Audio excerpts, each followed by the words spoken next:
Hi, welcome to the 6th Keepsake Craft video with the Waco Public Library's Genealogy Center. My name is Alisha, and today I'm going to show you how to make a photo pendant necklace. I'm going to show some of the previous crafts that we've done. We have photo tile coasters, we've done framed family letters for wall art, and we've done customized covered research journals. So if any of this interests you, you can find videos for these crafts on the library's YouTube page as well. So this craft uses materials that are easily found at any craft store, or you can order it online, which is what we did. We found this kit here that comes with everything you need for the photo pendant necklace.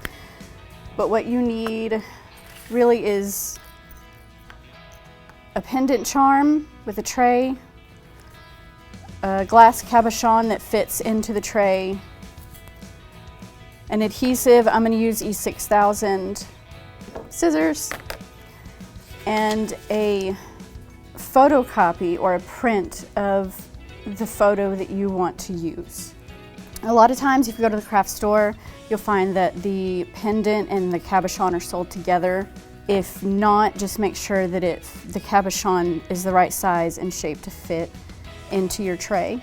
Also, anytime you do a craft with a photo, always use a reproduction so you don't damage your original. First step, I'm going to put adhesive on the back, the flat side of the cabochon. Coat the whole thing and center it over the section of the photo that you want used.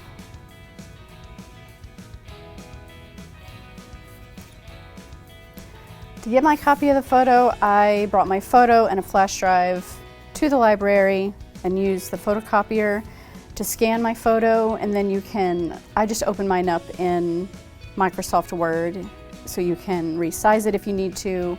I got lucky, mine was the perfect size. I didn't have to resize anything. I printed my photo on just plain copy paper, but really if you printed on cardstock, on a thicker paper, you want matte paper, not a shiny paper. But I noticed with my example that there was some speckling there in the lightest part of the photo, and that's from the adhesive bleeding through. So if you use a heavier paper, like a matte cardstock, that should avoid bleed through with your adhesive. You want to give this plenty of time to dry. It just kind of depends on the adhesive that you're using.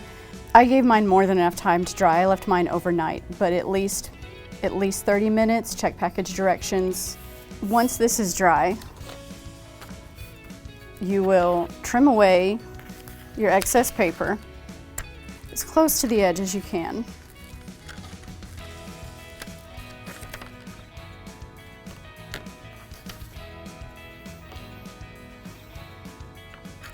A little toothpick to help spread adhesive if I need to. I'm going to fill the tray with adhesive. You can use a toothpick to spread it all the way to the edge.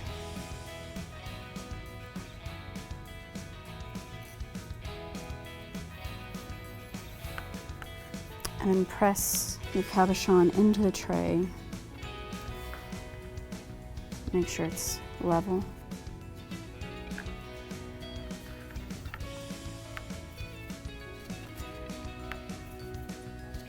And if any of the adhesive spills over, you can just wipe it away.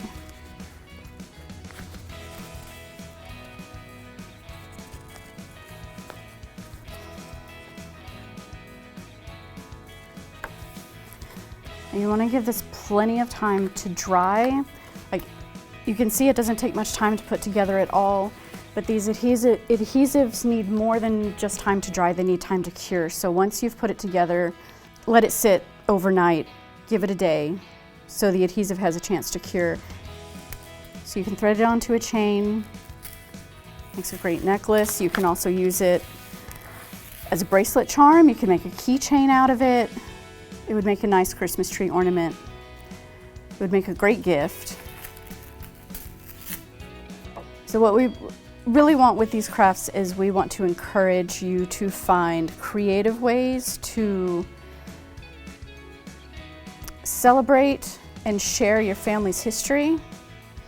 Thank you for joining me, and please check the library's YouTube page for future Keepsake Crafts.